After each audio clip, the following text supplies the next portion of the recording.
Replacing the license plate bulb on your 2014-2020 Chevy Impala is a simple DIY task. The Impala uses a 12 volts 5-watt bulb, typically a T10 or 194 style.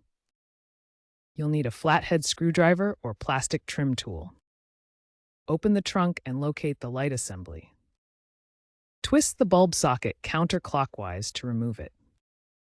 Pull out the old bulb and insert the new one. Matching wattage is crucial to avoid electrical issues. Many owners are switching to LED bulbs for longer life and better energy efficiency. LED bulbs are available at most auto parts stores for under $10. Begin by opening the Impala's trunk and gently prying open the lens cover of the license plate light. Next, twist the bulb socket counterclockwise to detach it.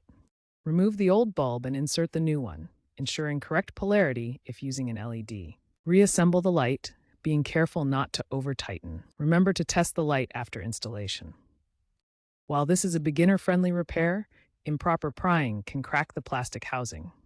Upgrading to LED bulbs offers cost savings and aligns with sustainability trends. However, avoid cheap aftermarket LEDs that may flicker due to voltage mismatches.